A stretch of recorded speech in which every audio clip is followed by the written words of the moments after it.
গত 5 আগস্ট ছাত্র জনতার আন্দোলনের মুখে পদত্যাগ করতে বাধ্য হয়েছে শেখ হাসিনা। দায়িত্ব ছেড়ে গোপনে দেশ ত্যাগ করেছিলেন তিনি। ফলে অবসান ঘটেছে টানা 15 বছর বাংলাদেশের শাসন ক্ষমতায় থাকা আওয়ামী লীগের। এরপর দলটির বেশিরভাগ শীর্ষ নেতারা দেশ ছেড়ে পালিয়েছেন। তবে দেশে আছেন মাশরাফি। বৈষম্য বিরোধী ছাত্র আন্দোলনের সময় সরব ছিলেন দেশের বেশিরভাগ তারকারাই। তবে নীরব ভূমিকায় ছিল মাশরাফি, যা নিয়ে অনেক সমালোচনা হয়েছে। তিনি আওয়ামী লীগের সংসদ সদস্য হলেও সবার কাছে পরিচিত পেয়েছিলেন ক্রিকেটার হিসেবে। তাই মাশরাফি নীরব থাকায় সামাজিক যোগাযোগ মাধ্যমে ক্ষোভ ঝেড়েছে তার ভক্তরা। এবার মাশরাফি নিজেই জানিয়েছে কেন তিনি নীরব ছিলেন এ আন্দোলনে।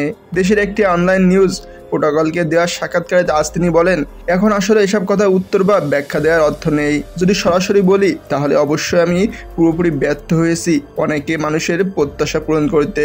কথা যদি বলতেই হতো তখন কোটা সংস্করণের আন্দোলন অবশ্যই যৌক্তিক ছিল। আমার নিজের কাছেও মনে হচ্ছিল এটা হয়ে যাবে।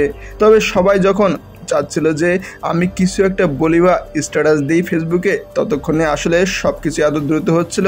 ভাবছিলাম যে আমি যদি কিছু লিখি বা মন্তব্য করি সেটার সম্ভাব্য পরিণতি কি হতে পারে। অনেক কিছু ভাবছিলাম আর কি। সব মিলিয়ে কিছু লেখা হয়নি। আমি কিছু করার চেষ্টা করিনি তা নয়, আমি শুধু কিছু লেখার ভাবনায় থাকতে চাইনি। গেছিলাম ছাত্রদের সঙ্গে কথা বলতে, আলোচনার মাধ্যমে কিছু করা যায় কিনা সেই শুরুর দিকে চেষ্টা করেছি, কারণ তাদের দাবি আমার কাছে যৌক্তিক মনে হচ্ছে, কিন্তু সেটাও করতে পারিনি। সব মিলিয়ে অবশ্যই ব্যর্থ হয়েছি। মাশরাফির বর্তমান শারীরিক অবস্থার সম্পর্কে জানতে চাইলে উত্তরে তিনি বলেন, শারীরিকভাবে ঠিক আছি, মানসিকভাবে অবশ্যই ভালো নেই। আছি আর কি, ঢাকাতে আছি পরিবারের সঙ্গে।